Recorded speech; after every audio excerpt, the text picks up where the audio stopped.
মৰিয়নীত বিধায়ক উন্নয়ন পুঁজিত ব্যাপক কেলেংকাৰীৰ অভিযোগ যোৰহাটৰ উপায়ুক্তৰ কাৰ্যালয়ত মুখ্যমন্ত্ৰীৰ তদাৰকী কোখৰ অভিযান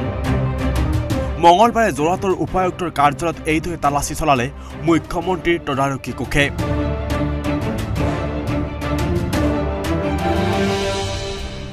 উপায়ুক্ত কাৰ্যালয়ৰ বিকেন্দ্ৰীকৃত পৰিকল্পনা শাখাত এইদৰে অভিযান চলালে মুখ্যমন্ত্ৰীৰ তদাৰকী কোখৰ এই দলটোৱে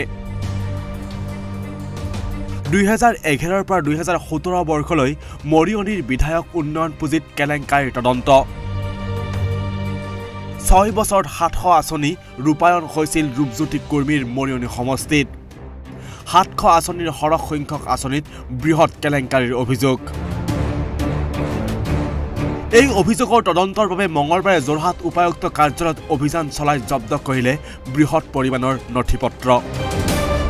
মৰিয়নীৰ এমএলএ এলইডি ফাণ্ডত প্ৰায় 2011 পৰা 16-17 লৈ প্ৰায় 1 কোটি টকা ৰিলিজ হৈছে বিভিন্ন স্কিমত প্ৰায় 700 মান স্কিম হৈছে মেইন এলিগেশ্যনটো হ'ল মানে সেই কামখিনি মানে কাম কৰা নাই বুলি এলিগেশ্যন কৰিছে আমি আজি ডিচি অফিচৰ পৰা মানে ৰিলিজেড ফাইলখিনি মানে কালেক্ট কৰিব আহিছোঁ এইখিনি কালেক্ট কৰাৰ পাছত নেক্সট পৰ্যায়ত গোটেই স্কিমবিলাক ভেৰিফাই কৰিম কৰাৰ পাছত মানে আৰম্ভ মুখ্যমন্ত্ৰী তদাৰকী কোখৰ অভিযানক লৈ প্ৰতিক্ৰিয়া ৰূপজ্যোতি কুৰ্মীৰ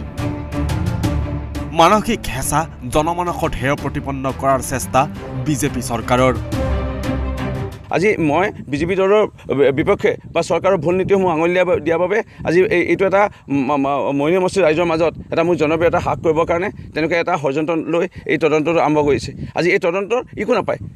কাৰণ কিয় চৰকাৰী বিষয়াসকল ইয়াত জড়িত থাকে বিধায়ক হিচাপে আমাৰ এটাই দায়িত্ব যে আমি যি টকা আহে বিধায়ক উন্নয়ন পুঁজি 1 কোটি টকা ক'ত নামঘৰ মন্দিৰ মছজিদ গীৰ্জাঘৰ মহিলা সমিতি যুৱ সংঘ আমি ক'ত অনুষ্ঠান প্ৰতিষ্ঠানৰ ৰাস্তা পদূলিত দিব লাগে আমি নামৰ তালিকাহে দিব লাগে সেইকাৰণে মই ফচা ক'তো কথা নাই মোৰ জনপ্ৰিয়তা ক'ৰবাত মানে অলপ বৃদ্ধি হোৱা দেখা পাইছে ভাবিছে কি বিজেপি দলৰ এই চৰকাৰখনে এনেকৈ মুখ্যমন্ত্ৰী তদন্তকাৰী বিষয়াসকলক পঠিয়াই দিলে